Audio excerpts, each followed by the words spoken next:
Welcome, guys, to the Ridge Podcast. Yeah, you know who we are.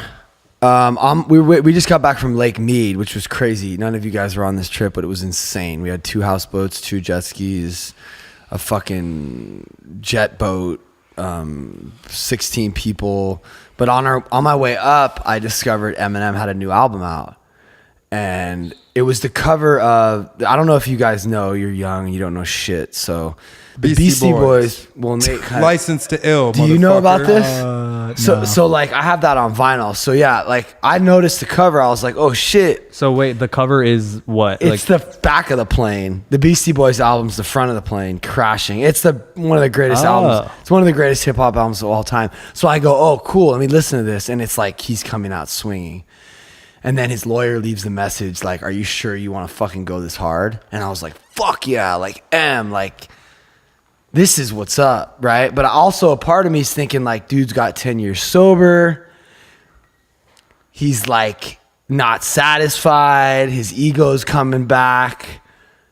Maybe like I'm thinking about the restraint of pen and tongue and like be careful. Like, you know what I mean? Yeah, you know, I was listening to it and I was thinking about like, I wonder what like resentment wise he's looking at. Like, does he have to like spiritually like look at his resentments, or like is he allowed to do it because he's a rapper? Like, well, yeah.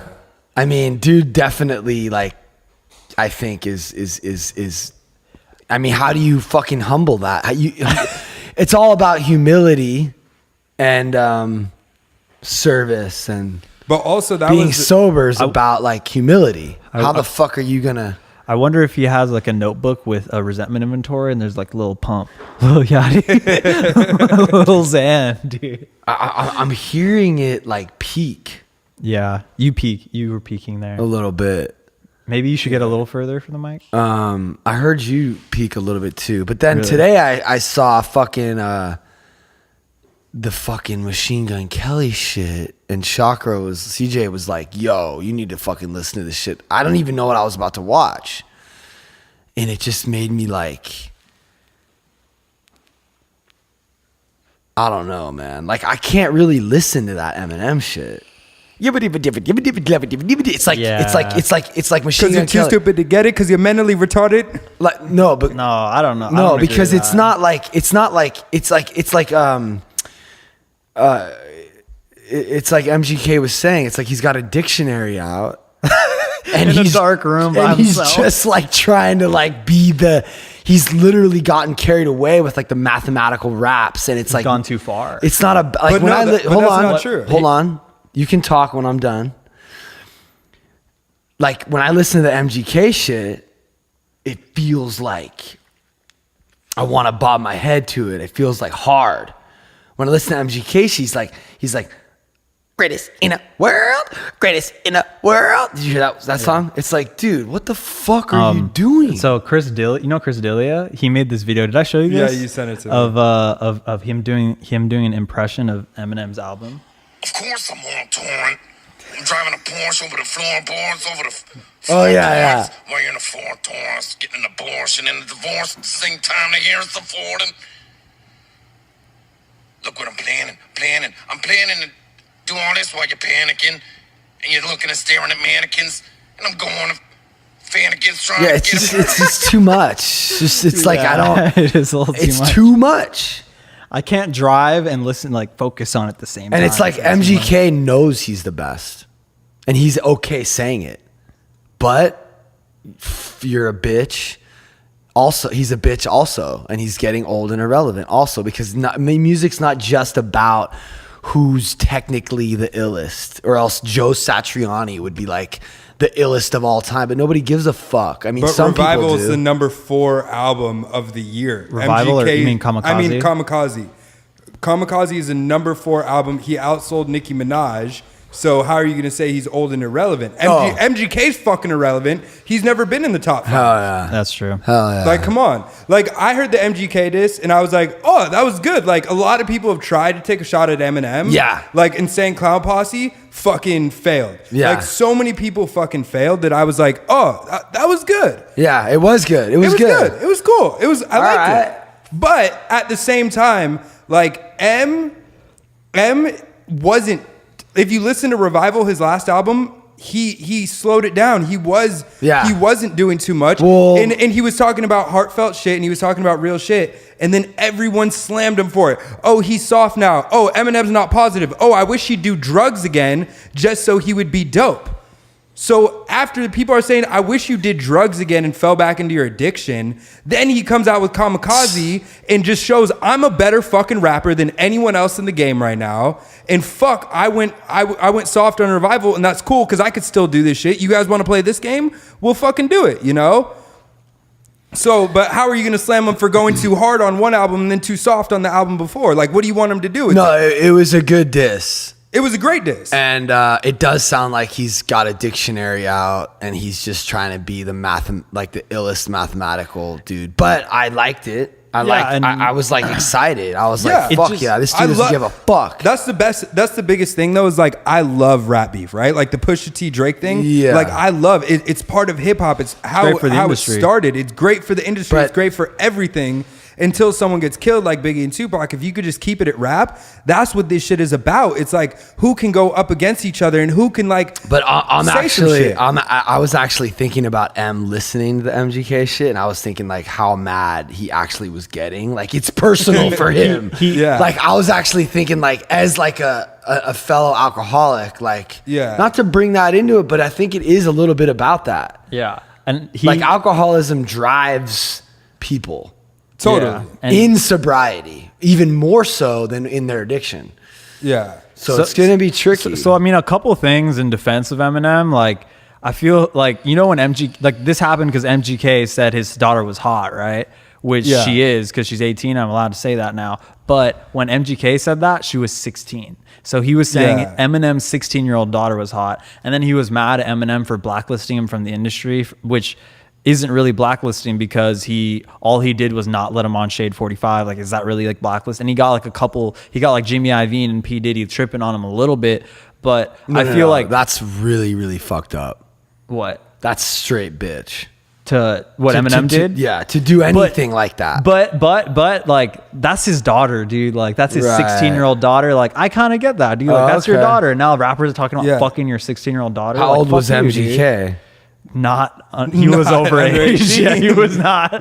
So like the argument is just like, listen, dude, like if you're MGK and like you're about to say that about like a leading artist in your industry, something that inappropriate, like you better be ready for the consequences. You know what I mean? Like, and he is ready. Well, yeah, but this diss is the most relevant he's ever been. Name another MGK song. That's true too. It's like, besides this, MGK is not. He's like, whatever, and he's trying to have beef. 28? Okay, yeah. And he's trying to have beef with like... So 2 years ago, MGK would have been 26 and Haley's 16. That's not really cool. I would be pissed off too. What did he say? Exactly. I don't know the exact quote, no. We got CJ looking up, but honestly, like, I'm with you guys. That's crazy. Yeah. So that's how it all... I was ready to come out swinging in this argument. No, like, it's just... But like, I actually agree with you. That's crazy. Me? Yeah. What about what? Just everything in life. well, no, like I actually digress a little bit because I kind of came out initially like kind of like a little bit like M's kind of a bitch or whatever, but like I love M. He's the illest. What did he say? I just don't like listening to. Yeah, you can say shit in the background. It's fine. But he said that in 2012. So what? She's hot as fuck. She would get over it. Yeah, but like your 16-year-old daughter. No. She's not 16 if it was in 2012 because she's 18 now. What? Oh. Who gives a fuck? I don't know. You got to be ready for the repercussions. You don't talk about rappers. Her gangster rap father gives a fuck. Yeah. like Eminem gives a fuck. If you can't. We're peaking. This is you gotta not be yelling and shit. This shit is crazy. I look. I don't. Yeah, he said that. He doesn't give a fuck. Yeah. M took it like super personally and tried to like out him from the whole fucking industry, which I think is fucked up. And then put out a bunch of like math rap albums, which is really what I think they are. And I would never really listen to them. Yeah. Although he's fucking the sickest MC ever.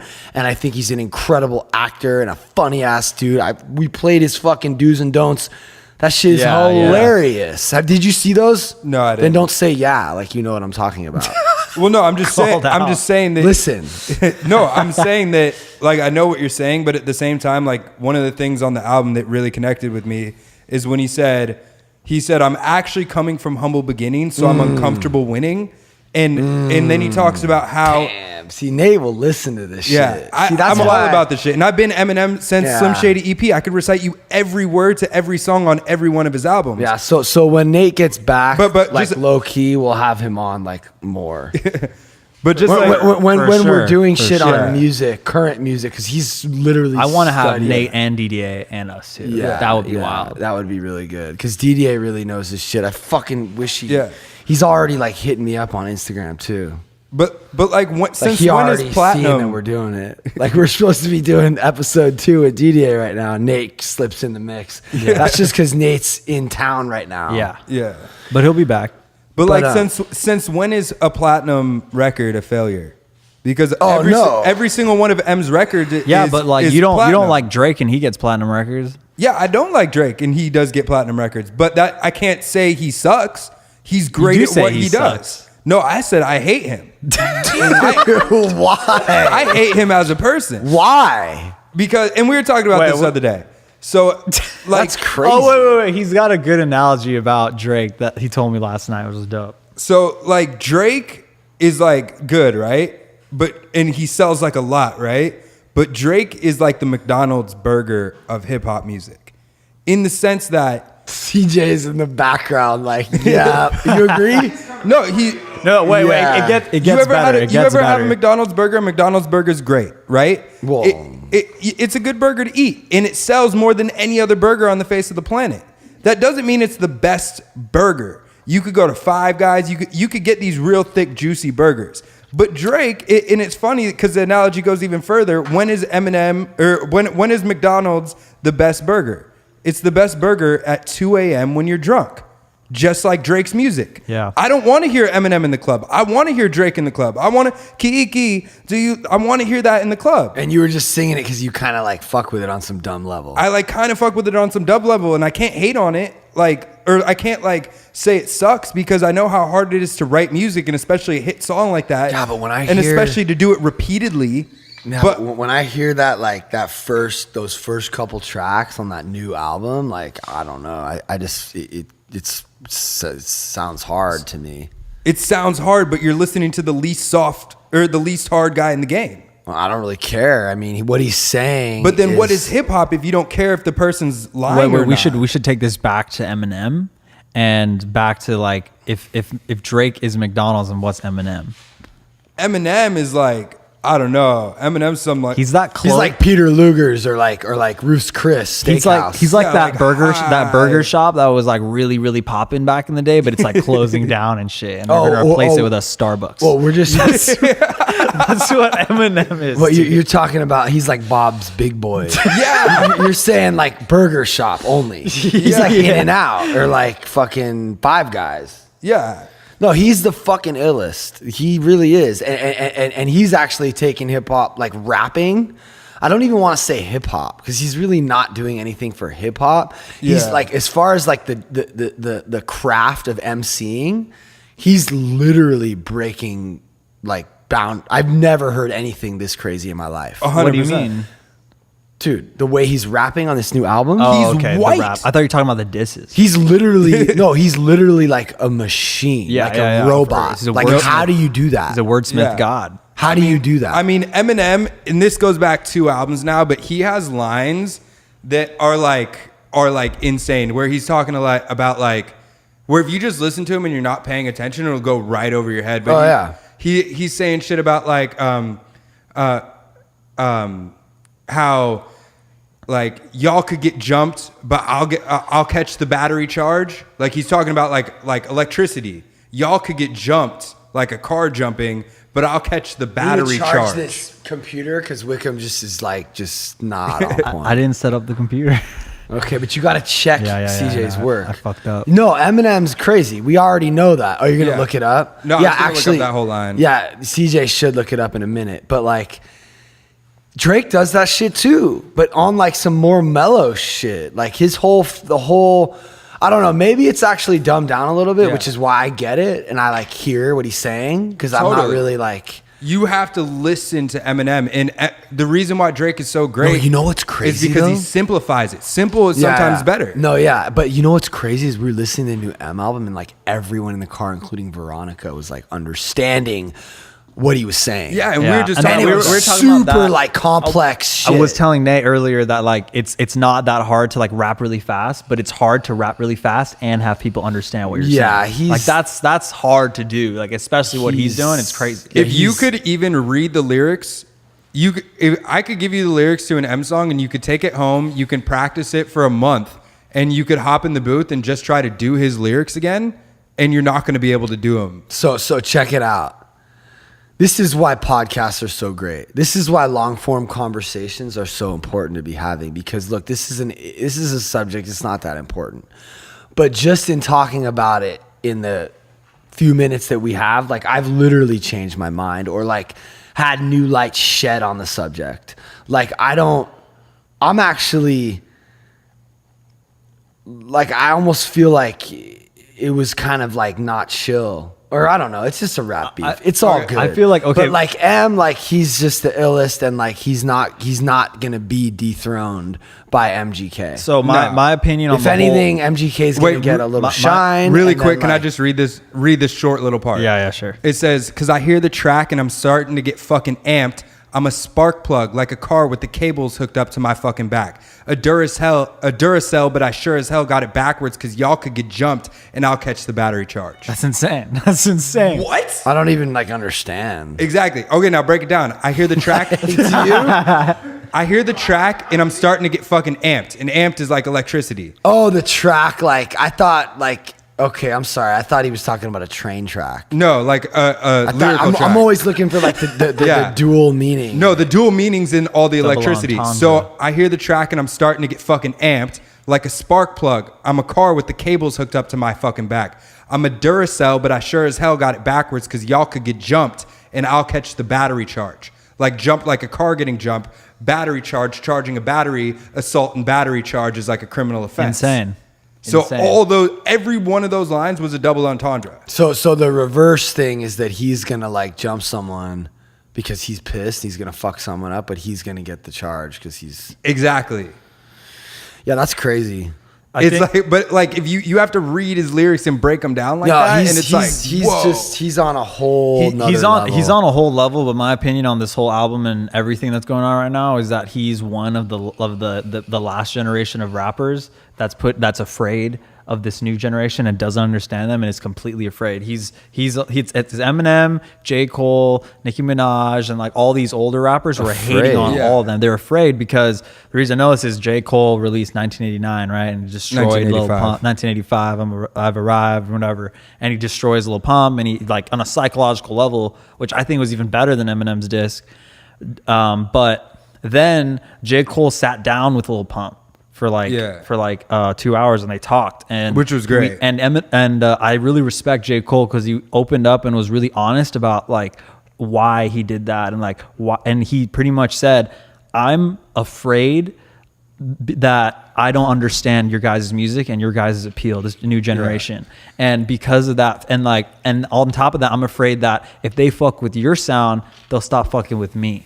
Yeah. Well, and that is the core of what's going on with Eminem, right? That's literally happening to Nicki Minaj because Travis Scott's destroying her, right? Yeah. And that's all it is. Eminem is fucking afraid because he doesn't understand the new shit, and he's afraid he's gonna go out. But you know what's fucked up is you hear him trying to like do it on the new album. Yeah. There's that song where he goes on a trap beat and he tries to do it, but he can't do it. Yeah, and I think he did it. It's almost sad, dude. Yeah, that's what bugs me. It's like, don't try to like do it, dog.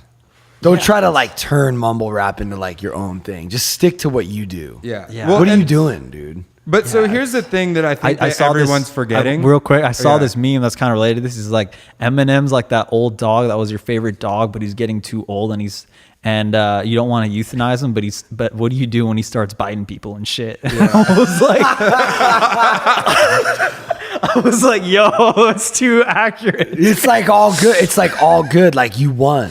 Yeah. Just fall back, enjoy your life. You're the fourth richest rapper. Like you, fourth, fifth, sixth. you won. Yeah. That's the thing. But like, not to again bring it back to like the alcoholism thing, but like, yo, like we're always going to be unsatisfied. And this dude's got to be doing a lot of work. Like this guy's got to be treating his disease like way more than we do because his fucking ego's out of control. Totally. So for him to have like real humility, he's going to need to be like doing a lot of service work and like really like going to like whatever, just really diving headfirst into like fucking, from what I know, AA and like just humility. And like that's hard to do, man. But what's easy to do is like find fault, which is like what we do, and get mad at the world, and fucking want to like win and you know, put all that energy into like success and like fame and like winning and like resentment. And like I'm just afraid that's what he's doing, and that's not going to be healthy for him. No. And like it could be bad. Like as long as I just hope that he's able to like really separate his career from like who he is. Does he have a family? Yeah, he has a daughter. Well, I know. Are separated, and he actually talks about on the album how he can't find a woman. Yeah, a lot. He did that in the last album too. Yeah, but see, the last album he really like dove into like his personal life, and which is why people didn't like it. And it was very positive and like healing. It almost sounded like step work, to be honest, right? Like, in a weird way. I'm sure. But then the world shit on it. Well, I don't know, really though. Like, did they? Yeah, they shit. What do you I mean? got some pretty bad reviews. Yeah, I know this that. whole album is like a reaction to how bad Revival No, I know. was received. I know. I shit on him on my Ridge review. Yeah. Oh, you do reviewed Revival? I was like, what the fuck is this? Like, this is so. I might be one of the only Revival fans like in the world that I know of. It moved 273 units in like its first month or whatever. Like it was like good for everyone else, but like bad for Eminem. But now this new Kamikaze album is doing really, really well. But so what I was going to talk about is just what?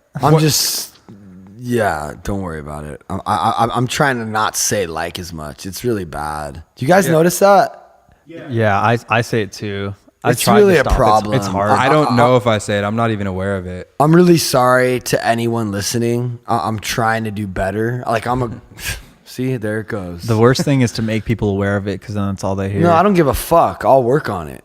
Yeah. When I speak like in front of a lot of people, I say it a lot, and I'm able to speak in front of a lot of people. I'm a pretty good speaker, and if that's the one thing that I need to work on and do better, then it's not so bad. Yeah, I need to do that too. I don't know. But what were you saying? So just bringing it back to like the battle between the old school and the. Do I say it all the time too? You just said it twice. Two in a row. You said like and then like. Yeah. It's a tough one, man. Especially on podcasts. It's like audio only. You know what I've actually noticed? I've noticed that when artists are talking about shit, they use sort of a lot. Sort of. It's sort of like this.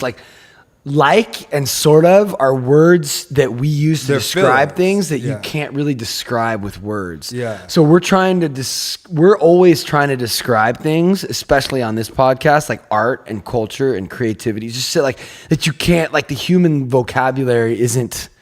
It's difficult to describe these type of shit. Well, and on top of that, like the speechwriter for Obama talks about like the word like and why people use that, and it's because like your mouth can't catch up with your your brain is going too fast, so like you need to like create time for your brain to get to your mouth. Yeah. Yeah. Now it's just everywhere. No, I mean, I'm just super aware of it. I know. Yeah, I mean, but it's also a part of our culture and how we grew up, but I think California. I think more importantly, we're trying to describe something that's like something else. So it's like this is like that. Like I can't really explain to you what exactly it is, except for to show you the comparison. Yeah. And the word to use is like. So. But anyways, Veronica, I'm doing my best. What do you want from me? You don't need to be mad at me for. I know, and I'm trying to help myself, but now we're all conscious of it, and it's going to be hard. You know what I mean? No, actually, that's not true. When you're describing something that's like, it's a simile. Yeah, we could say it actually similar to. No, like that red cup isn't an apple. It's like an apple in the way that it's also red. It's actually not an apple. He just broke it down. He just broke it down, dude. We're describing. Probably applies to like 25% of the time we say like. Right. Well, you just said it. Continue. See, she just said it as she's talking to you. But so the big thing that I don't think that anyone's talking about with like hip hop and like the battle between the new school and the old school, or whatever you want to call it, the conscious, unconscious, lyrical, hype, whatever. God, I fucking love this conversation. It's so relevant.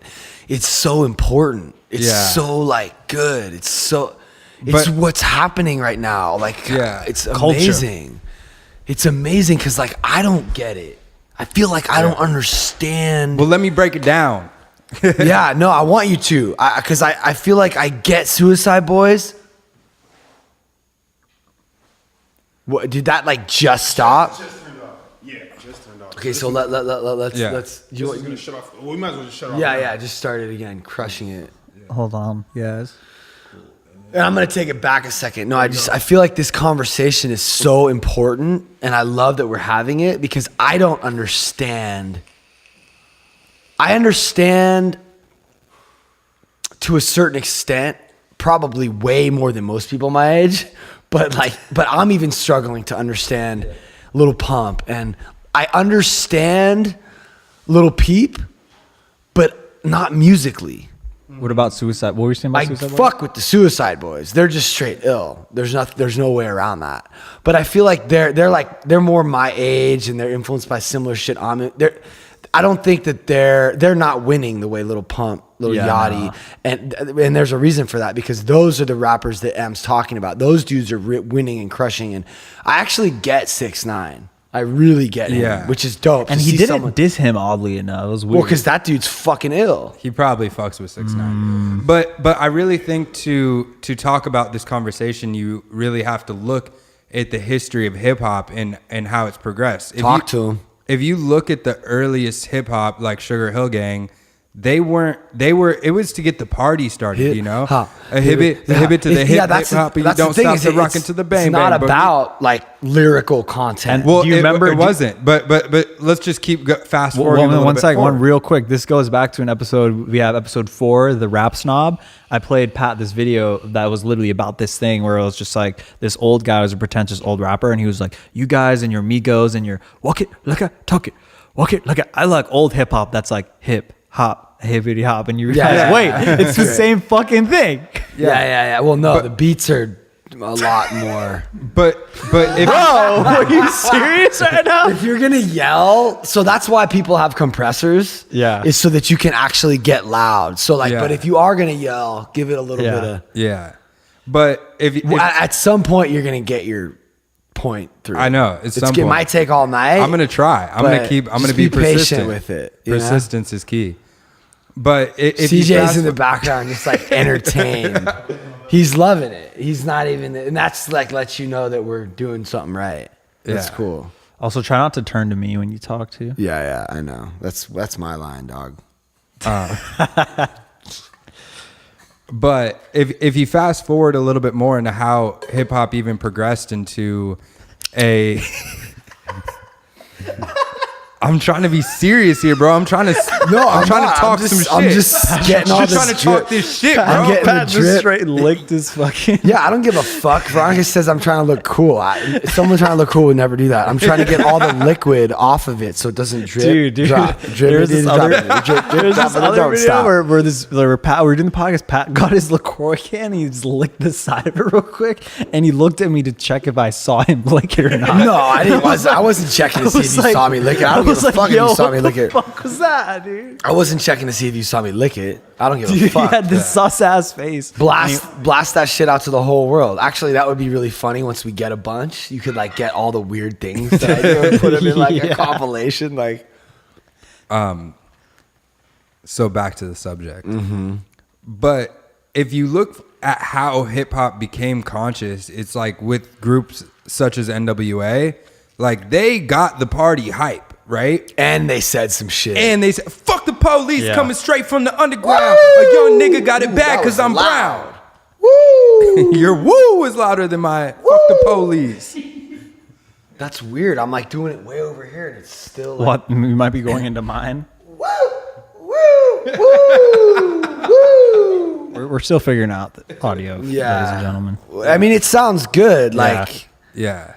yeah, okay. Fuck And yeah, and also, then- like, get to the point. You know what I mean? Like, No. Yeah, we talked about this the other night, and I totally agree. It's like they walked the line. They were like, "Oh, you could turn up to it," and they had like a message. And I was trying to think about who does that now. Yeah, and then we that's were like, Kendrick. "Oh, Kendrick. Yeah, Kendrick's the only one that Fucking you could dope. play that in a club, and he's saying some shit." But the real and Kanye kind of. Yeah, but the real question is, why do people get so angry at this like completely ignorant stuff?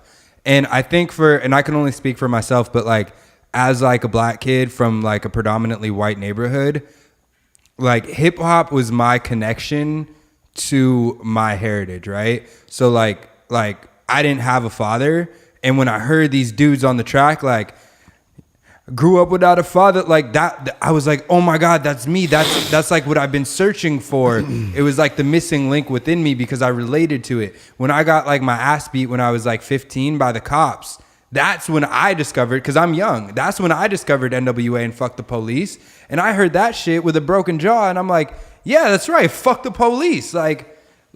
It really helps a lot of people. And I still have privilege.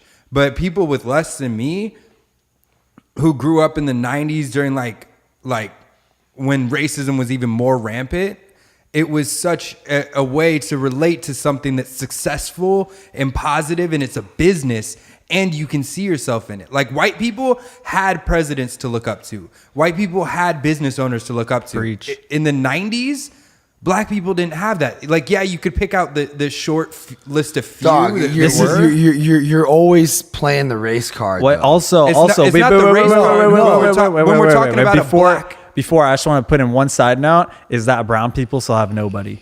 We got Aziz Ansari, but like that's it. Like, No, but you dog, should what watch this about- video. You You should got watch Me this Too. TV show called The Problem with Apu, and it has all these brown actors talking about like all they had was Apu, like this disgusting No, stereotype. that's actually kind of crazy. making fun of like Because you guys have had athletes.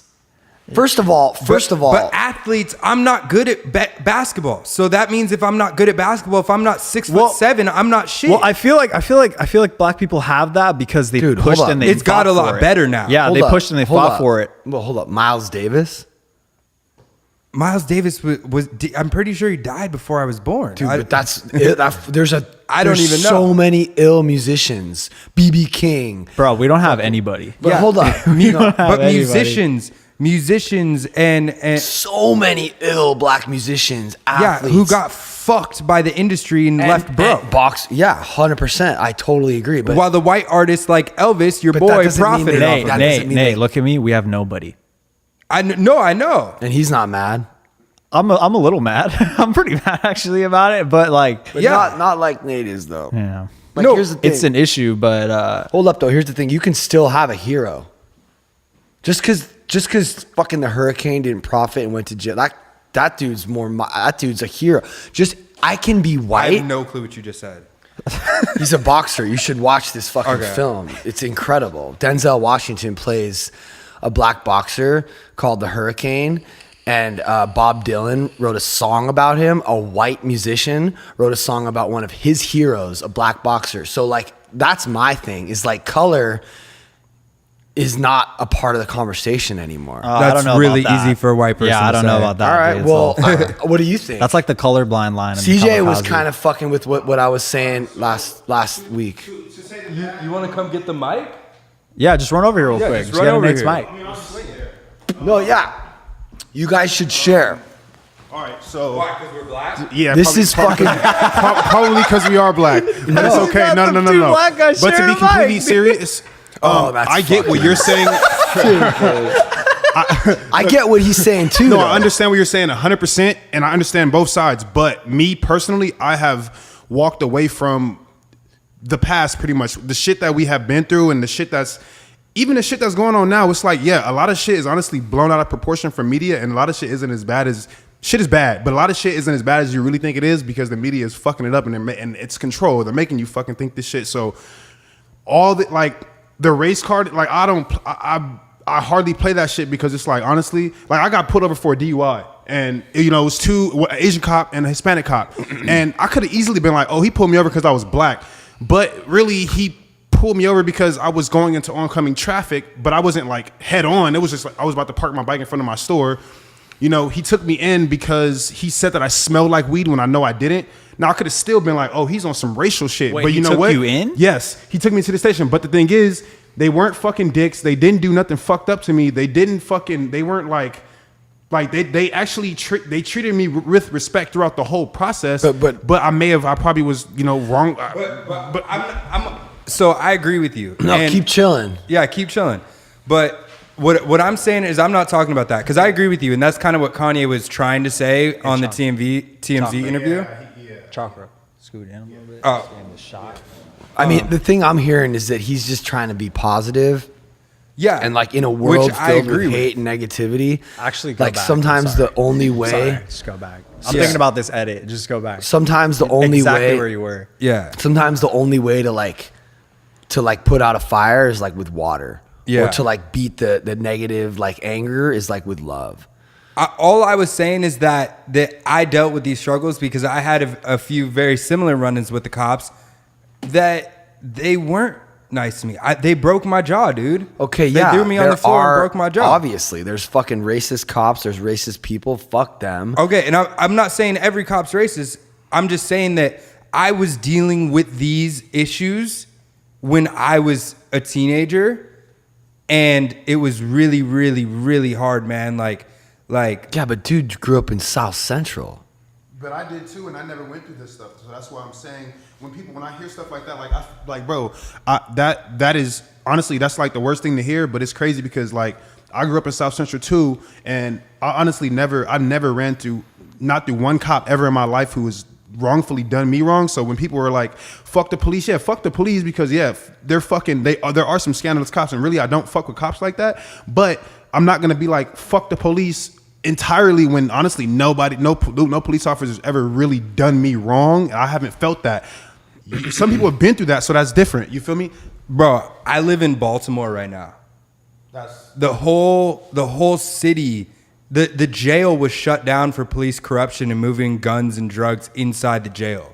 There was a cop murdered by another cop last month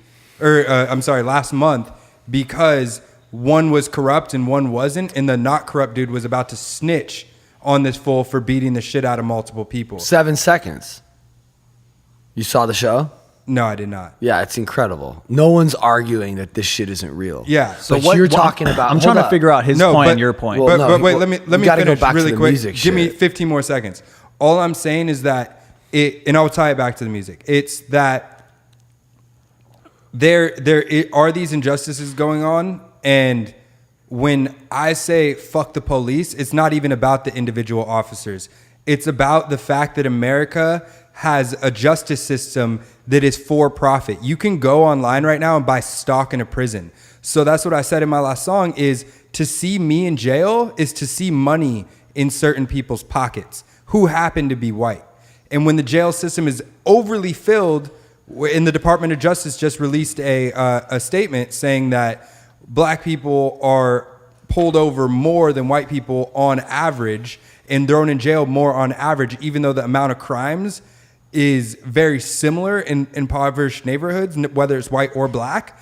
That's when I start to have a problem. So when I'm having these problems and I hear Ice Cube and Eazy-E talking about it, it's just an outlet for my frustration. And I don't have to be that frustrated or hold a resentment because I have someone that I can look up to and relate to it with. Yeah, that's dope.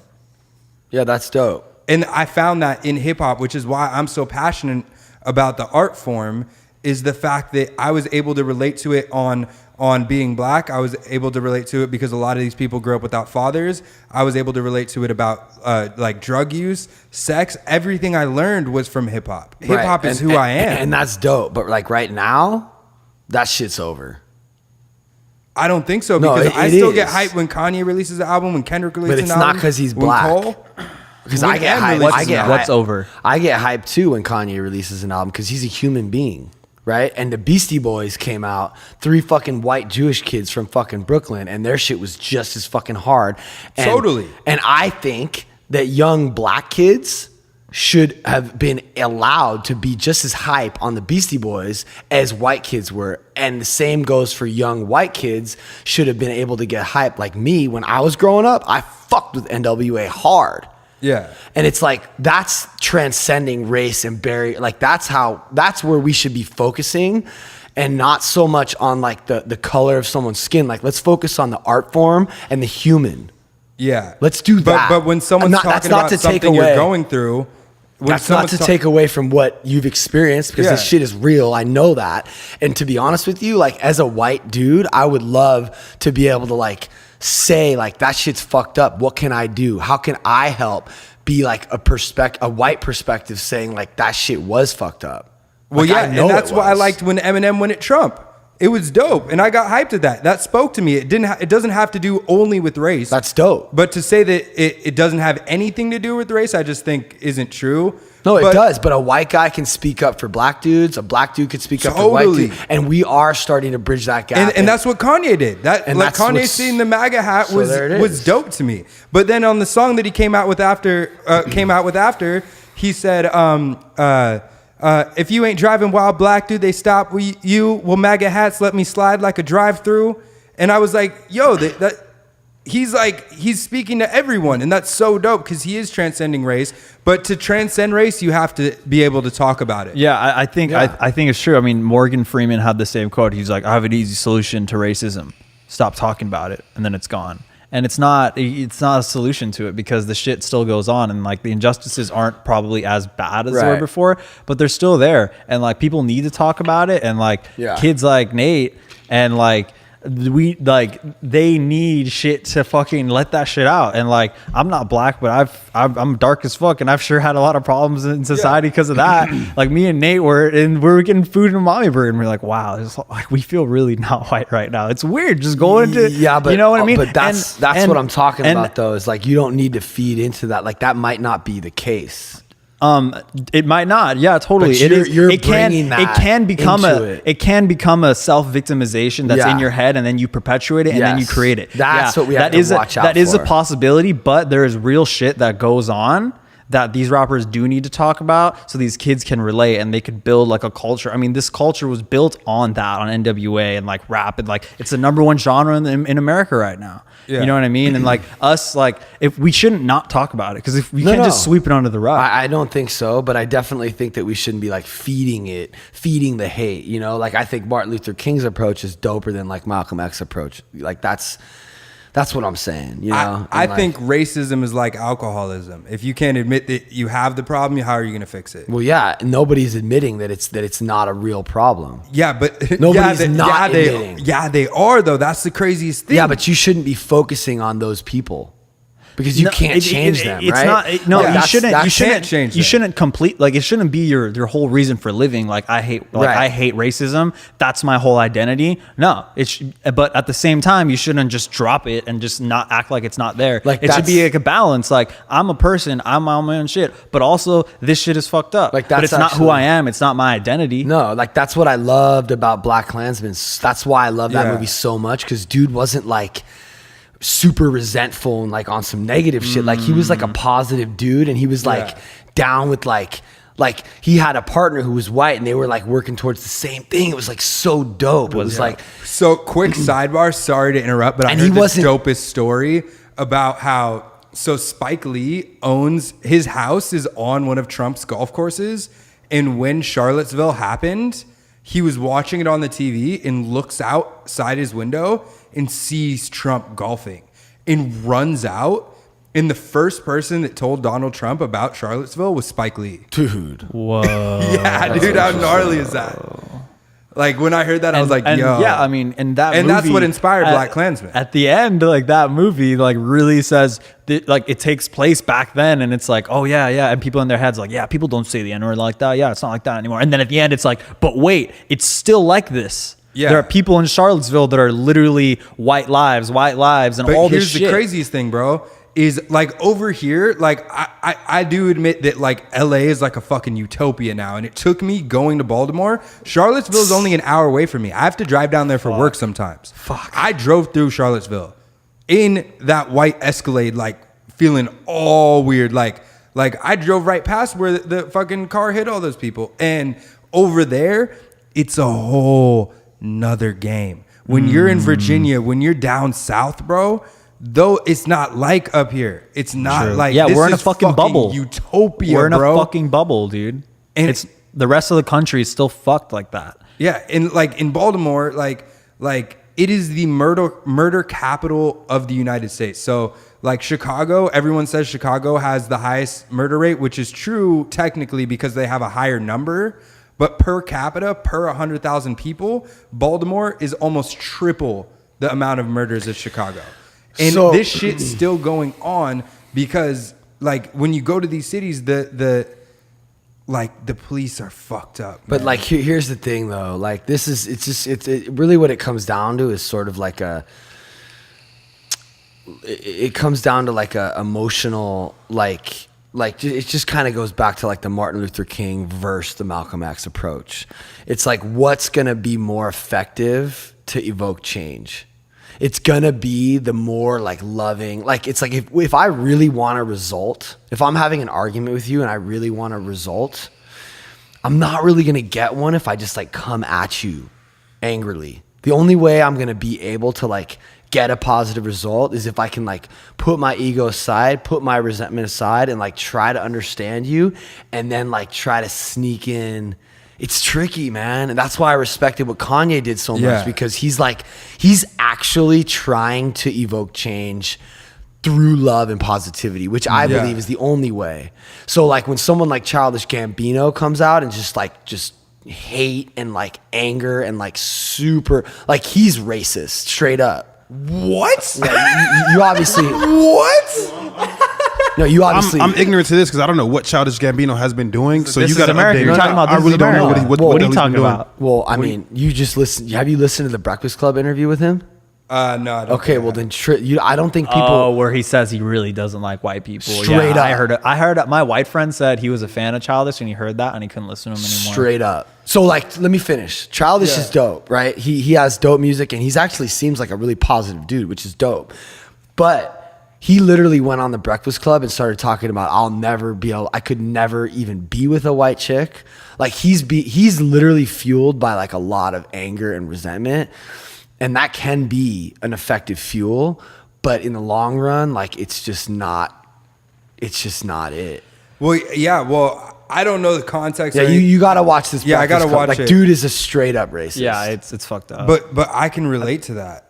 I know you Like can. straight up. I also I relate used to to that. I used to say I fucking hate white people. I'm not even gonna get like I don't care. Oh, look who it is. No, like I know. We're talking about how Nate hates white people. Yeah, no, like yo, I know. I used to say that, but then I realized like there's a higher road to take, which is like totally cool. And I agree with what you're saying that like you can't necessarily always fight hate with hate, but it's tricky and there's a fine line between being passive to things that have done wrong to you and letting people step on you and like loving back, you know? I mean, look, it's all about that Martin Luther King shit. Yeah. And it's like if you want to get through to someone, you have to do it delicately. Yeah. And that's where like that's what separates the men from the boys. But like, and I it's the same way that I am like, it's the same approach I have in dealing with like employees or like friends or like creative relationships. It's like, you just have to like, you have to try to see the other person or else you're never going to get through. But Yeah, trip but on this. it- This is a slightly bigger picture thing. is we're talking right now about Malcolm X and Martin Luther King, two of the greatest black leaders ever. And Martin Luther King would have, to this day, I think, still put in great input into the way the black community thinks. However, both of those guys have a bullet in their head and they're 6 feet deep. So who's the black leader now? Like, you can say Obama, but Obama was the president of the United States. He couldn't only look out for black people. He had to look out for everyone, right? Which is cool. He did his job, and I think he did it great. But who's the black leader who's really... And it's crazy that the names that come to mind are like Oprah Winfrey, Denzel Washington. I don't even know that he's that relevant enough to be... Like, he's relevant as an actor, but as an activist, I don't know that he's really saying... Spike Lee. ...as much. I think Spike Lee, but still he's not like that. Like, young kids don't even know who Spike Lee is. Maybe they do now because of the movie, but we don't have a Martin Luther King. We don't have a Malcolm X. They're dead. No, and to your point on that, the people that killed them, like, you can't see them. I'm talking about like understanding and like getting through to someone. Certain people you can't get through to. Yeah. Certain people you can't talk to. Certain people you just, and that's fucked up. And those people exist in all walks of life, in all races, in all colors, all creeds. And it's just totally. like, and we just need to accept that. I don't really necessarily think that like, but black people specifically need, like, I think I think right now, like, humans are evolving, and I think humans need people like Joe Rogan, Jordan Peterson. It's kind of weird that even Neil deGrasse Tyson, that's a black dude. He's in the mix. Jordan Peele too, I think is really dope. Dude, like, so it's like we're people and we're uniting, and the melting pot is real. Like, I don't think... But it's not in Baltimore. It's not on the East Coast. Oh, of course not. And we gotta remember, it's not gonna we're change. in an LA bubble, dog. Like, it's not gonna change overnight. Yeah. But it's just like, I think it's important for each individual to approach a situation with like more like love, compassion, empathy, so be more solution orientated rather than resentment, envy, anger. And it's just like, yeah, and so like I understand childish, dude. I've been there, and I've like, do you know what it's like to like not be white and just grow up with like all the TV characters are white? They only date white people. The white girls and like white guys, right? And the white guys and like white girls. I don't know about that. I kind of slayed that shit in high school, bro. So did I. I've dated plenty of white girls, and then so then and on top of that, there's like all this like media, and then all this media pressure of like all the models are white, right? All the actors are white. Everyone is fucking white, dude. And every positive way. Crazy. And what Childish Gambino is like where I've been too, is just like, it's just fucking angry to be like so subconsciously and psychologically oppressed like that from the day you were fucking born. And it's terrible. And it's terrible when you try to tell someone that, or you try to tell people that that's going on. It's not real. I understood what white privilege was from when I was a fucking kindergartner. And when that word like became a thing, I looked at that and I said, oh, that's what I've been feeling my entire fucking life. That word. And then people were like, oh, it doesn't exist. But I'm like, dude, yes, it does. And then the first time I ever like thought that, wow, like when I was a kid, when I was a teenager, the first time I realized how fucked up the world really was when Black Lives Matter came out and white people started saying all lives matter. And that's when I understood, like, that is such a slick backdoor way of just silencing black people and minorities like you guys have for like the rest of the time. And I understand that. And it makes me fucking, what? I could be ignorant. I'm gonna say it though. Honestly, I don't really agree with the whole thing. I feel like it's another thing of like, bro, it's so much. Yeah, and no, I mean, wait. Just say what you're thinking real quick right here. Because this is one of the craziest things when that whole movement came about. So probably for years straight, literally every month there was police brutality going on. Yeah. And now, where's that shit at? I feel like all of that shit happens to anybody and everywhere, right? But I feel like it was the media kind of pushed it more. Like I was saying earlier, bro, the media, they pushed that shit out more and they made it more than what it was. Yes, there were fucking people getting wrongfully done. I know that for a fact. there was tons of people, and there's probably more footage that was not captured. I understand that, but the fact that the media, they put out what they want to put out. There's probably so many other people who went through the same shit, but they didn't put that out. They put it out for a specific reason, and yeah, that goes back to you mean like white people, Asian people, bro. Mexicans. People go through that shit. I've seen But seen that because shit. they were black, they made a thing out of it. And yes, and black people, because I believe in this, and I've been through this shit myself. We kind of like literally since I was a kid. Oh, if you don't get something or somebody does something, it's because I'm black. Literally, but as a joke, that's what everybody says, and so people believe that shit, and it's like, bro, I feel like black people, like I said, we go through this shit, but we take racism to a whole nother level. It's like Kanye said, like you're enslaving yourself by believing these ideas. No, absolutely. And perpetuating those ideas, further perpetuating them. There has to be a balance. You can't say that we are oppressed. So yeah, like, it's because I'm black this, it's because I'm black that. No, that's wrong. That right? is so crazy that he just said that. Because I feel like for the first time ever, I really understand what Kanye meant by slavery was a choice. By it's a choice, because you're I feel like for the first time, like I feel like for the first time I really understand what Kanye meant by like slavery was a choice. Like we're like black men and women are continuing to like allow this the way that it was to like just to keep that going and it being fueled by like, rather than like really embracing the changes that are happening. Like in my relationship with Veronica, like if I want something to get better, I have to like note it, like in me, for her and me too. Like if we're trying to work on an issue and like one of us starts doing better with it, like we need to like give each other positive reinforcement, and like affirmation. Like I see that like shit's getting better. Yeah. Like that's the first thing that needs to happen. And then like we can maybe talk about like where it can even further improve. Yeah. And like it's just fucked up. It's just really fucked up that like humans did what they did.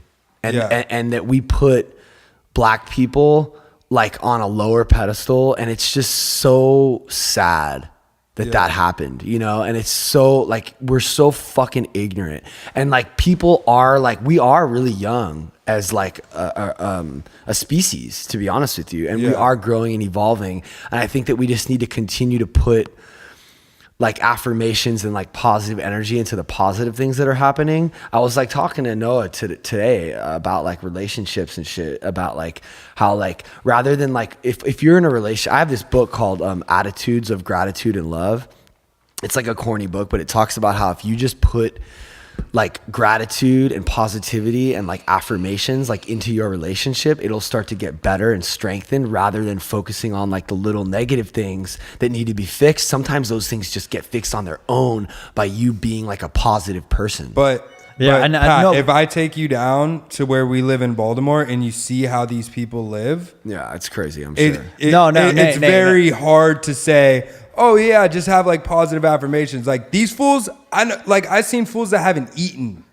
Like they haven't eaten yet. Yeah, but you're talking about Nate, it's like a balancing act. Like I totally get where you're coming from. Yeah, and I get where you're coming from. I've gone on that exact journey, like through sobriety. Like when I got sober, dude, I fucking hated white people, dude. I hated them, and like I was on Childish Gambino's level, 100%. And when he says that, I don't think, wow, he's a racist. I fucking feel bad for him, and because I know that fool's in fucking pain. Yeah. From years and decades of being treated like shit, and I know what that feels like, and I feel bad for him. I was like, damn, this fool's in a lot of pain right now. And I also know that like on top of that, like there is like this perpetuation of victimhood. Yeah. Like if I continue to be like, I'm a minority, I'm going to be seen as lesser than forever. Like I'm this, I'm that. I'm just going to keep that going. And that takes the power away from me. And the only way that I can healthily deal with this world the way it is for me to take that power back. And for me to take that power back, I have to not be a victim anymore. Yeah, I have to take, like, I'm not a victim anymore. But that's exactly what I was saying, is that's what hip hop did, or it did. Obviously it didn't fix everything, but it changed a community in the sense that well, it even started earlier with James Brown, like, say it loud, I'm black and I'm proud. That did some shit for the community. NWA did some shit for the community. Yeah. And we're not all the way there, But today I can stand that. I'm half white, half black. I'm biracial. But I can say I don't hate white people. I understand. I don't hate Trump supporters. I understand where they're coming from. I understand the frustrations, even though I don't always agree with them. But I'm also proud of my skin and I'm proud of my heritage. And I, like, personally am going to do my best to become an example of what you can be as a black man. And I'm going to, like, that's my goal, is to do that. So someday some little kid will start their fucking podcast and say, oh yeah, well, Nate, like, you know, Nate, like, look at all that he's done. Like, I could do that. I want to be the example of, like, Eazy-E was NWA was a rap example. Obama was a president, but he really couldn't do as much. But, like, I want, like, Dr. Dre now is a CEO example. He's not a producer. He's a CEO example of what a black man can be. Same with and that didn't exist 20 And years ago. Fuck yeah. And like, as when you grow up and you're kind of like, I used to think like, damn, like, people don't want brown actors. Like, I kind of wanted to be an actor because I loved movies, right? You had to be a doctor. And then there's this stand-up comedian who, in that The Problem with Apu documentary, talks about, he has this line where he's in kindergarten and they're all playing the kissing game, right? And he's black and all the boys are white and there's a white girl, right? She kisses all the boys and she's like, I don't want to kiss him. Yeah. And then from that young age, he understood. He's like, wow, like, this is fucked up, right? And then you kind of, it's half self-victimhood. Like, in my perception, I don't know, or maybe the world is like this. Like, I think, man, like, I probably couldn't get that job. I probably couldn't get that girl, because dating a non-white person is kind of like this, like, obstacle. Like, it's kind of like a thing, you know? But if you like, bring that into it, you're fucked. No, I'm not done. So like, my girlfriend before He's this not was done. like, my girlfriend before this was like white, right? And I talked to her kind of about this, and it was really weird. We get a lot of weird looks walking together, holding hands, like, even on a college campus, right? And she actually said that, like, before she got with me, like, she liked me but didn't want to get with me for a while. And I was like, why? And then she said that they were in a group of a bunch of white people with, like, our friends from AA, and they were like, yo, but, like, he's like Sri Lankan or whatever. Like, you sure you want to do that? And do you know how fucked up that is to, like, feel that? Yeah. Like, wow, this girl, and then she didn't feel that way, but, like, she felt this weird energy that, like, her friends didn't want her to do it because I was brown. And that's fucking evidence that it exists behind the back doors. And that makes me even more angry, right? And then that makes me feel like, wow, so I can't, like, get girls I like because of the color of my skin? Like, wow, like, I can't get on TV because of the color of my skin? Wow, I can't do all these successful things because of the color of my skin? But, and then I could go into that, right? And I could sink deep in this morbid fucking fuck. This sucks, right? But now I've gotten to this point where I fucking flip it. I'm like, Obama became the president of the United States of America. I could fucking do anything. And if it's a little harder for me because I'm not white, I don't give a fuck. I'll do it anyway. I'll put in 3 times the work than a white person to get further than them, because I don't give a fuck and I deserve it, and I'm gonna do what it takes. And I use as motivation. You know what I mean? Like, if a black man was a president, dude, just think about that. He was the first black president in the United States history. We witnessed one of the biggest moments in racial history, right? No, not in racial history, in history. Period. And like, if he can become the president, the most important job, like, I could do anything, bro. I think it's actually pretty simple. Shit is changing. It's not where it should be. Yeah. Because it's gonna take some time. But that's the bottom line. Is shit is changing, and like I said before, like, we just need to focus on, like, the good shit. Like, a lot of, like, you're saying, if you go into Baltimore, it's hard to focus on positive shit. But at the same time, how many of those people are where they are because of that victim attitude? I personally think that victimhood can play a part in it, 100%. but at the same time, I think it's fucked up to say that, because, like, these people didn't have shit. Their parents didn't have shit. I'm okay saying this and going back to white privilege. People who don't think white privilege exists, I'm half white and I still benefit from white privilege. Not as much as other people do, but I'm able to admit that I benefit from white privilege because I was raised by my white mother and I speak white, which I get a lot. I'm able to be articulate. I'm able to do these things. But can you speak black right now? No, I can't. No, no, but like my grandma died. My grandma was white, and she left me a decent amount of money, and that's part of my privilege is because I didn't come. My grandma had something. My great grandma had something. Like they had something, so I'm able to benefit from that, and I'm able to jumpstart my career off of something that my grandma left me. These people, they went to the shittiest schools. Like, bro, I was in a Baltimore high school, and I turned on the water fountain, and the shit came out brown. Like, that's just the type of conditions that they're living in. And so it's all black. Yeah. There's no white people. I mean, you could point out three out of a 2,000 person school. Mm-hmm. It's like saying there's no black people at Agora. Yeah, there are probably a couple, but we're talking about the majority here. And I mean, it is fucked up. The teachers don't give a fuck. There's fighting, there's drugs, there's gangs on campus, there's guns on campus. The police aren't doing shit about it. No one's doing shit about it. They're underfunded. And to say that it's all victimization, is totally not. No. It's not saying it's all victimization. It definitely plays a part. It plays a part. I'm saying it doesn't fucking help. It doesn't help. No, it makes it worse. 100%. And I'm saying that so if they we could need switch a leader. if you could switch that mentality, they could get out of that situation. If Obama became president, they could get out of that shitty situation. Okay, when I went to the projects in San Pedro where I live, there was the rapper I was filming who was sipping lean with all the chains and whatever, and then there was this clean cut guy with no tattoos, whatever, and he was playing basketball. He looks like a good guy, and he was like, "You want some?" The rapper was like, "You want some lean?" He's like, "No, I'm trying to get out of here," and he's studying accounting in school. Because he's changing his attitude. He's want to get the fuck out of there. You know what I mean? He can't sit there and say woe is me. And I know that's harsh as fuck to say, but I'm someone who's been through that. Maybe not to that degree, but I can't sit here and say woe is me because morbid reflection gets me nowhere. But you need a black leader to teach that philosophy to them. And what happened to our black leaders? They're dead. No, I didn't, dude. You don't need a leader. No. Hold up. But you literally just said NWA, Dre, Tupac. You just literally named heroes of yours growing up that were all black. Yeah, and they also all struggled with their own shit. So do white people. No, I mean like guns and drugs. They're so do white people.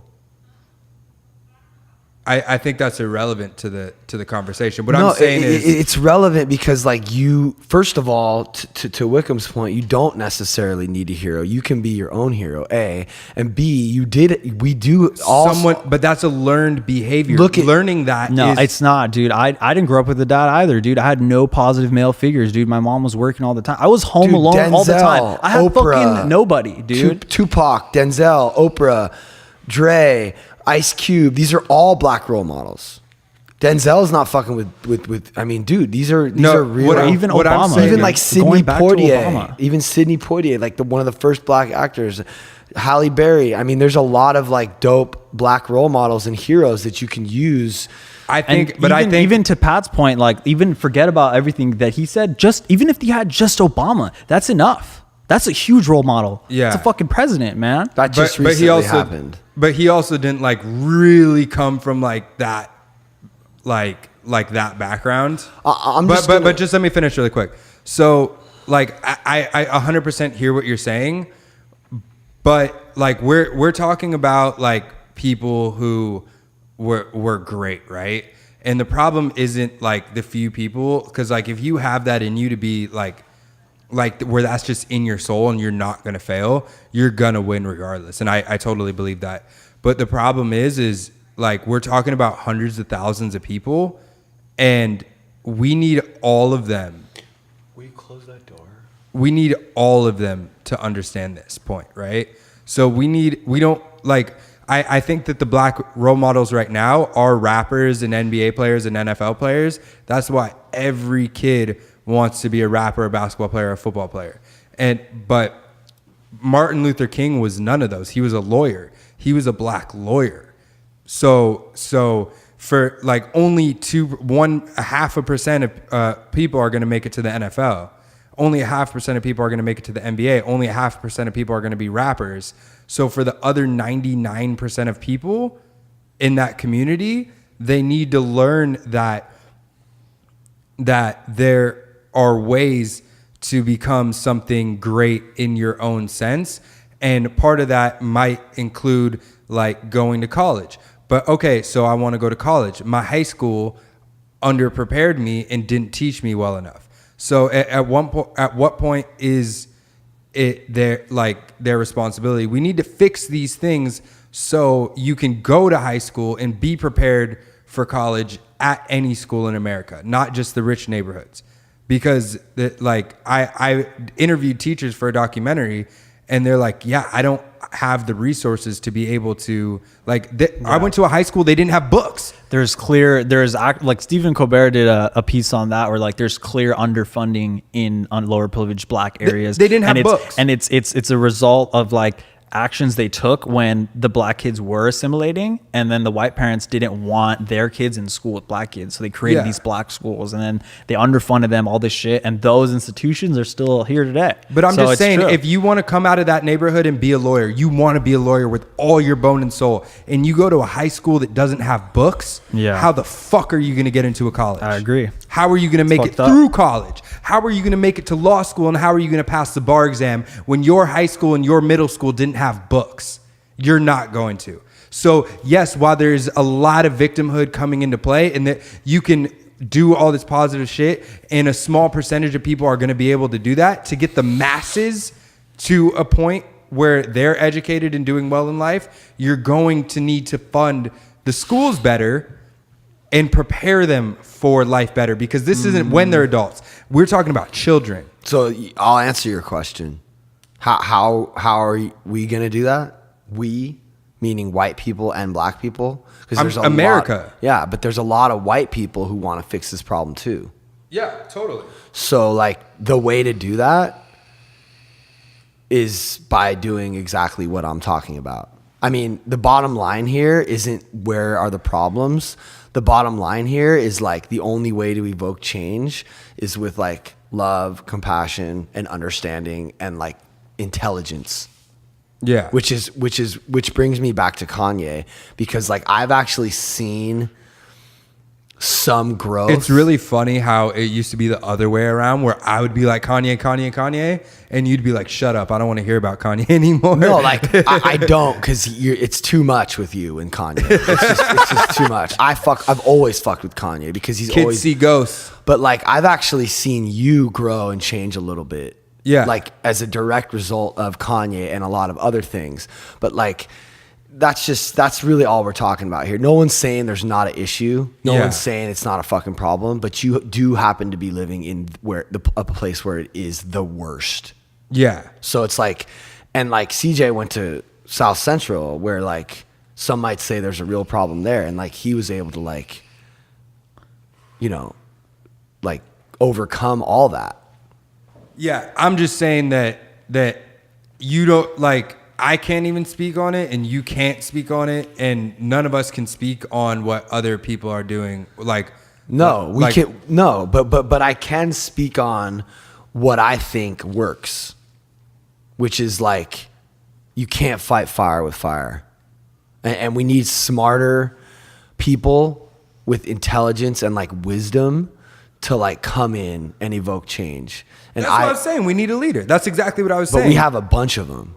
I don't think they're doing enough. Okay, well, I mean, because no one said what we just said over this podcast. Yeah, I haven't heard that message. Yeah. So then, except for Kanye, and he was fucking beat down. Yeah, well, that's the other thing. I think he said it wrong a little bit. Yeah, he did say it wrong, and I think that like, yeah, we did kind of have that, and like we did have Kanye say that, and it didn't work. But name which someone is else. Scary. That's actually not true, because just like Kanye affected Nate, I think he affected millions and millions of other people that are like starting to see. Yeah, he affected. As soon as Kanye said that slavery was a choice, from that second, I knew exactly what the fuck he was talking about. Wow. I knew that he wasn't.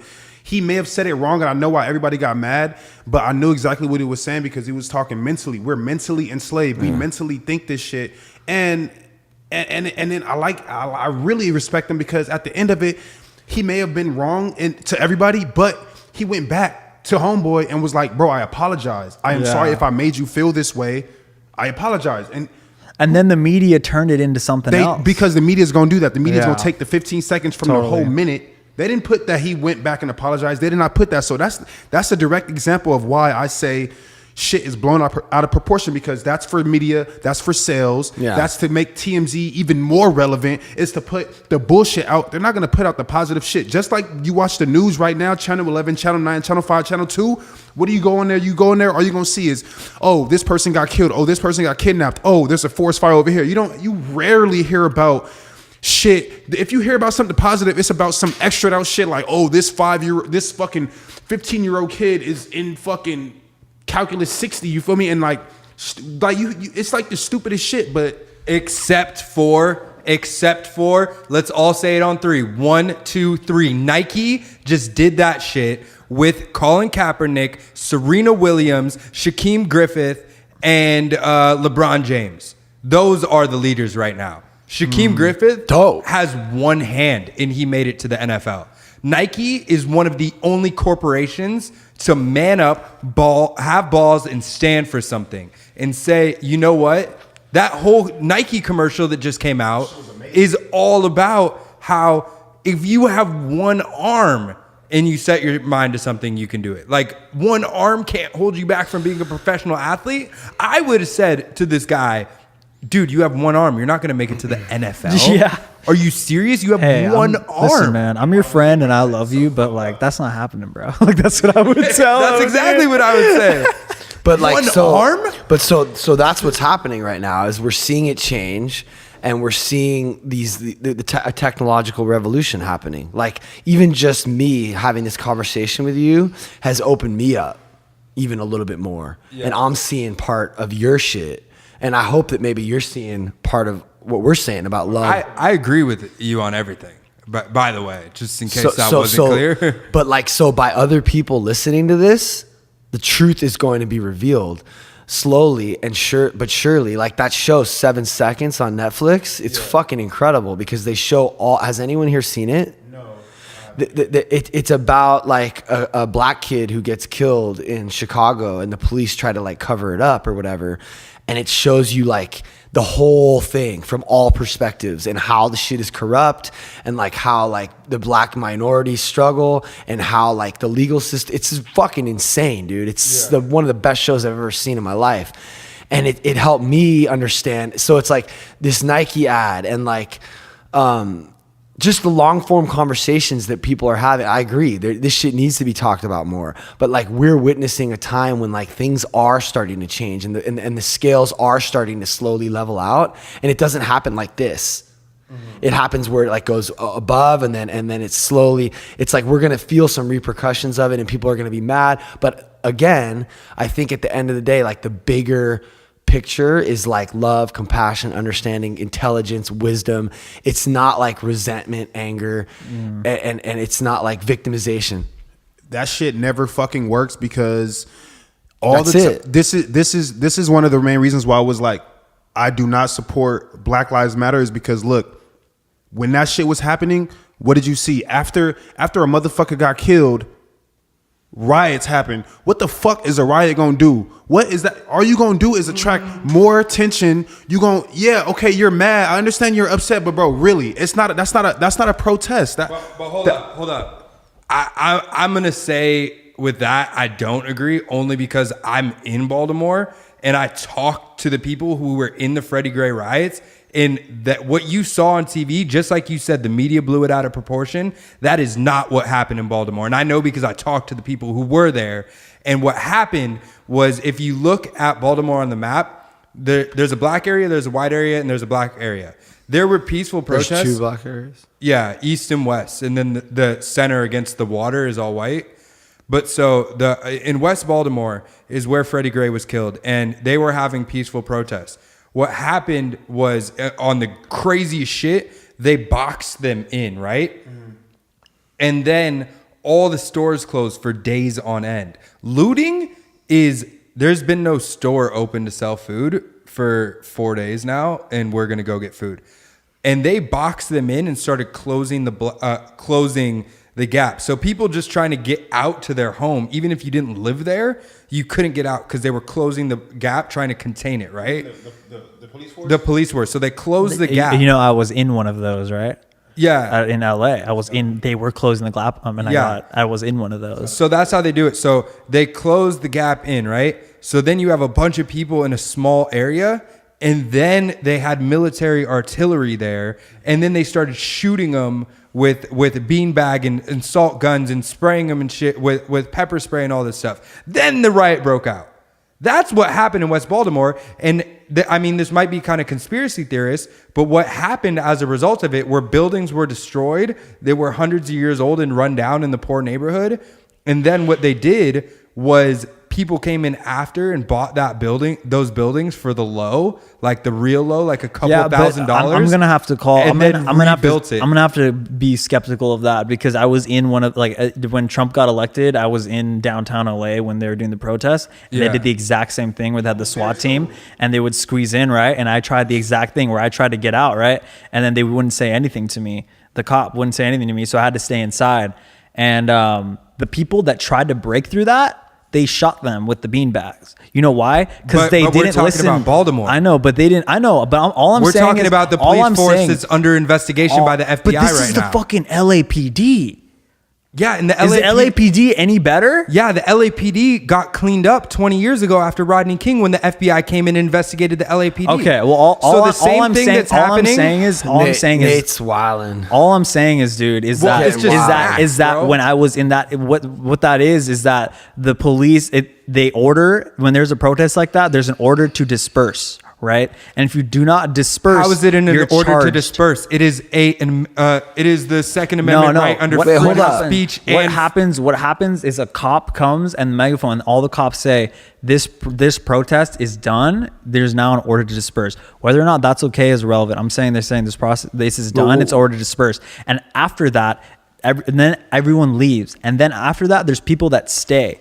And those people that stay, they get contained by the SWAT That is not what happened in Baltimore, Maryland. Okay, well, you're just like isolating one. I'm saying, I don't. Isolating an incident. That was Baltimore, Maryland. That was Freddie Gray. That was one of the biggest jumps I'm not saying that's not what happened. I'm just telling you what happened in LA. And then when they get closer and closer, everyone's freaking out, everyone's panicking, but we all stayed in like a circle, right? And then they got closer and then they started arresting us one by one. But if someone in that group tried to say fuck you and tried to run, which a lot of people did, people were hopping fences. My homie hopped a fence and I gave him my camera, like take my camera, and he like went and he got away.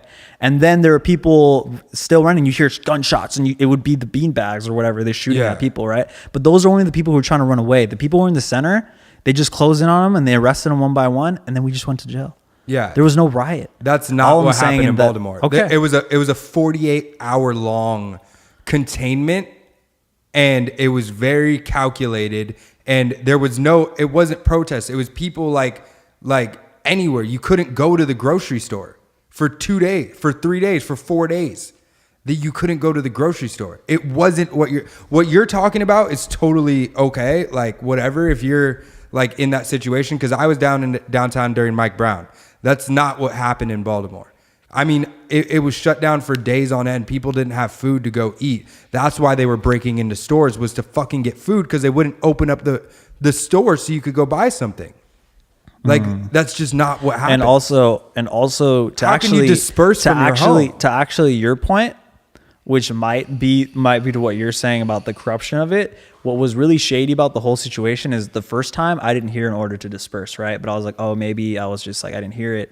But then I got arrested and I got out of jail in the morning, and then I went back that same night, and I asked the cops, I was like, has there been an order to disperse? And they're like, no.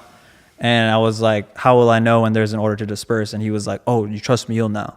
And then 2 hours later, out of literally an ambush of cops out of the blocks of LA, came and just started arresting people. I did not. And luckily I ran out before they got me, but I did not hear an order to disperse. But maybe there is some shady ass shit going on. I think honestly, the bottom line here is that like the Me Too movement, the Black Lives Matter thing, like it's kind of like a negative thing that's going to evoke. I think it was supposed to be positive, but some negative people ruined it. Just by the nature, because of the media. But by the nature. Okay, the media fucked up the message, just like they did with Kanye. It did. Okay, yes, I can agree that Black Lives Matter. It did start off positive, but even then, I was like, why are y'all doing this? Like, you don't.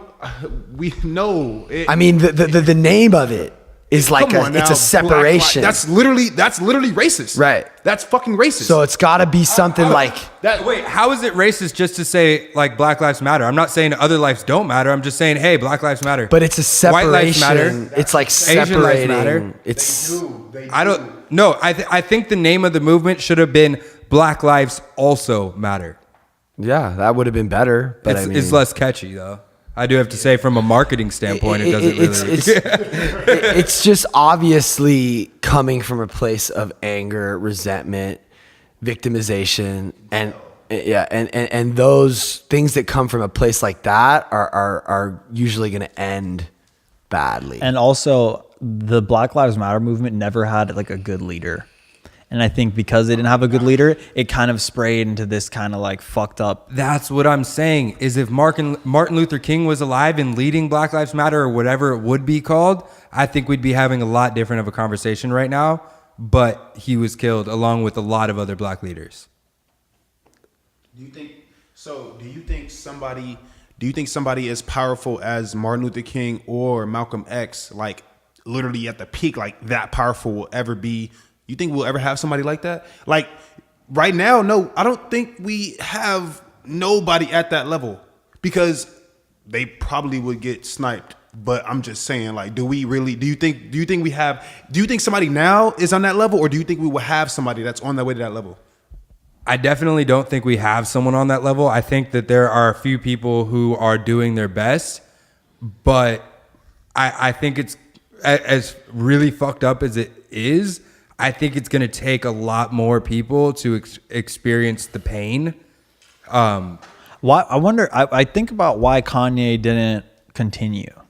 Like, I think about why he did the TMZ shit and he dropped the album. And even in the album, he didn't really talk about the mental slavery. I thought the album was going to get into it. Yeah. But all he says about it, he's like, you think I was wild on TMZ? And TMZ, you should see me on a wild day. And like, I wish he would do more. Like, because he was this close to like becoming because it's like a different thing. It's a really complicated, convoluted issue with like intricacies and delicacies. It's like, it's just the only way this is going to happen. We weren't recording for like a while. Fuck. I just checked too before I sat down. So that kind of blew the whole thing. The only way Most that people listen than watch anyway. Yeah. I just feel like the main thing, obviously, just to go back on it, is so we're looking for a leader that can evoke, that can represent like love, wisdom, and that kind of stuff, right? Which is like, Kanye kind of did it, but he doesn't have. I mean, I honestly don't think it's necessarily gonna be one person like the way it was, because shit is different now. It's more about like what we're doing and like the internet and like podcasts and what. Attention spans too. Like everybody's everywhere now, so yeah, it takes multiple. But you know what's crazy about that is podcasts are coming up. Yeah. And it kind of goes against the attention span argument. I always wondered about that. Well, Like I Joe think Rogan because- is a 3 hour with no video. And it's the most And popular. it's crazy. But he's No, probably extremely, because I never watched his shit, but he's probably interesting and he probably has interesting topics, Yeah, he's right? fucking ill. Yeah, so if it starts off entertaining and you already have that consistency, I feel like, well, you're the exception. They're gonna take the time out to watch you. Like, there's so many artists. No, I think that like on one end of the spectrum, like people do have small attention spans when it comes to certain things like Instagram or like whatever.